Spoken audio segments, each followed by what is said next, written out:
Worried about your pricing or you're not making enough money? Well, watch on.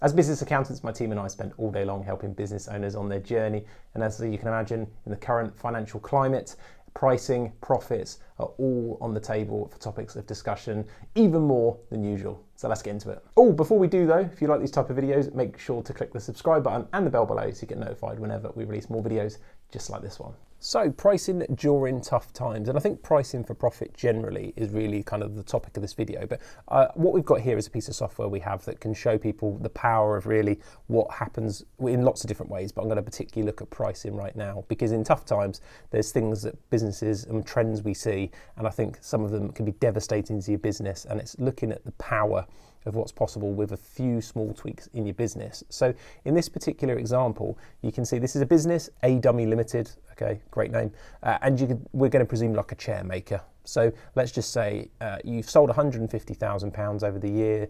It costs 100 grand to kind of make and deliver and everything else that goes into actually the product itself. So you make what's known as a 33% gross profit margin. And the magic in these numbers is often based around margins.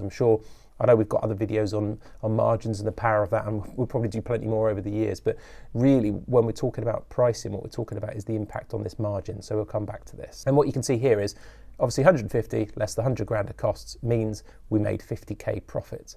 Now that's on the actual kind of product itself. And then once that happens, we've got to take off our rent, utilities, telephone bills, accountants, all these kind of things. And we're left with 20k profit. I'll let you determine whether you think 20k profit is a decent sum of money for that or not, but that's where we are, that's what we've got. Now, on top of that, what we've got here is the other boxes don't make any difference, but what we want to have a look at is the pricing. So quite often what happens is people think in tough times, do you know what, I need to go out and I need to go and sort my pricing out, I need to drop it, I need to be competitive, and they get too sort of hung up on price. So let's go and have a look at the numbers. So if we were going to reduce our price of the chair, each chair by 10%, so you think, do you know what, I'm going to do a 10% off sale, and I'm going to keep that across the board. Let's say you're super aggressive and you think that would actually gain you 20% of new clients. And I really don't think that's probably actually that realistic an experience, but let's just say that's the deal, it's going to get you 20% more clients. If we keep moving this figure, you can see what actually happens is you end up losing £8,000. So you do a load more work, you sell a load more chairs, you might have more returns, there's all these other things that go into it. You actually will lose £8,000. And the reason for that is that all the chairs you're selling, you're now not making your 33% anymore, you're making a lot less money. So although you have more money coming in, the costs haven't moved. The costs of producing each of the chair haven't moved. So you actually end up basically losing more money, even with a 20% gain. Now, you can't see it because it's off screen, but I'm going to calculate this here. If you wanted to reduce your prices by 10%, you would actually have to grow your customers by 42.86% roughly to just to break even, basically. And that's a shocking figure, isn't it? Absolutely shocking. So the key takeaway to that is don't immediately think dropping your prices is going to solve your situation, because it really isn't. And what can actually help, particularly in tough times, is, and actually not even in tough times, but it's particularly relevant right now, is looking at a price increase. Now, the government have been saying, they've actually been saying some silly things recently about how they think businesses should deal with trying not to increase prices, because you have got kind of like there's like a, I don't know, moral, ethical type thing at the moment with inflation being in double digits, the price of living going up so high. Obviously, everybody's increasing price. And I'm sure in your business, you'd have seen devalued customer emails you're getting and everything's going up. Now, so you're obviously going to add to that problem if you start blank increases. Now, I've talked about this on multiple different content before, but I think you don't need to necessarily go right across the board. You might only do it in certain product ranges, but I'm just going to show you, if you decided on your business, what could happen with a small rise. Now, forgetting the super inflation we've got at the moment, if we just look at this, let's say, worst case, you thought you could drop 10%, you drop 10% of your clients by increasing your price 5%. Let's have a look at this one. So if we increased our price just 5%, and lost 10% of our clients, and I tell you, experience of doing this is you won't generally lose anywhere near this amount. You can see actually, although your sales went down, obviously your costs went down because you didn't sell as many chairs, you actually made another 1,700 quid. So you made more money for selling less in this example. And again, you can't see it because it's off screen, but you could actually afford to lose 13% of your clients and still have, and customers, and still have the same amount of money. And this is why I think big companies do this. Software companies, other people, they do these maths and they realise that okay, we're going to lose some people, but do you know what? The majority of people love our product, they're going to stay and they get it, and that's just the life, and we're going to continue to make more money. So year on year, these small increases can really make a difference. You don't need them, because realistically, like in a non-inflationary time, if you just did a 3% increase, and I don't know, just say you lost 5% of your clients, you're still making more money. And they're only making, and as a percentage, there's quite a big increase.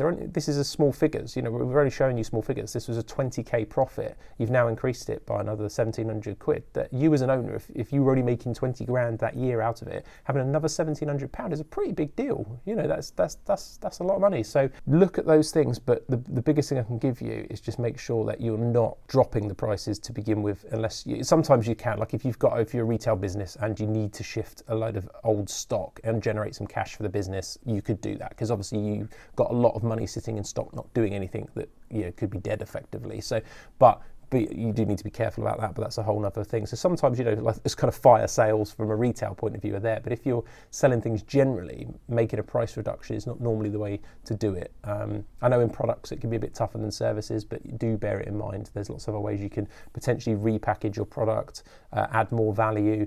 If you're there's an interesting video we did recently on the YouTube channel where we interviewed sales expert Will Palmer, and he was talking about the value you can add to your clients during tough times and your customers to sell more, and how you do it and what you can give away. You're looking to give away low cost, high value stuff to your existing customers and clients and things like that. So there's other ways of packaging it, and then communicating it is quite a big one as well. So I joked about the dear valued customer email that says dear valued customer, so not even your name, we're bugging your price up.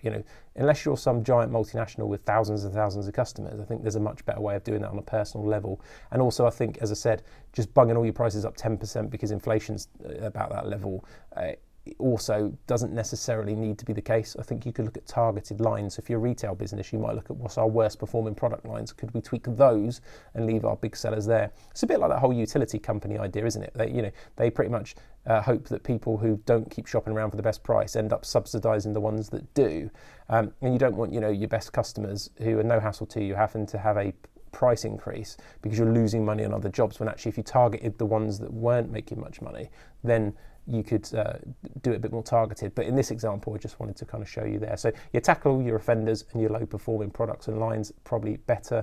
Communicate those price rises well and look at whether you can repackage and kind of re-communicate the value around it, so that people understand that yes, your prices are going up, but you may have added a couple of things to the service that's really going to help. So that's that.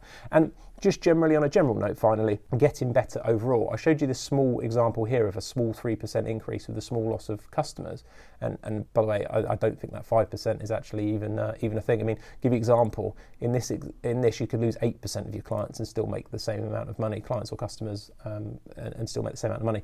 But there is a big synergistic impact that you can do, and it's probably the subject of another video. But if you increase, say, your selling price slightly, you could maybe buy better. So actually it brings your cost price down so that you get even more money at that top in that gross margin, as it's known.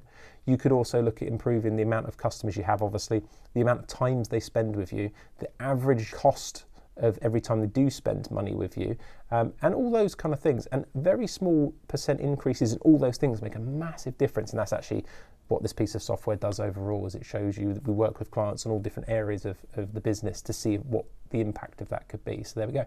And then there's a load of other things that go into pricing that, again, is probably a subject maybe of another video, but there are strategies to help you gain prices, and there's pricing psychology that really helps you understand how to present your pricing well so that clients, customers will go and spend more money with you to help all those things we just said. So there we go.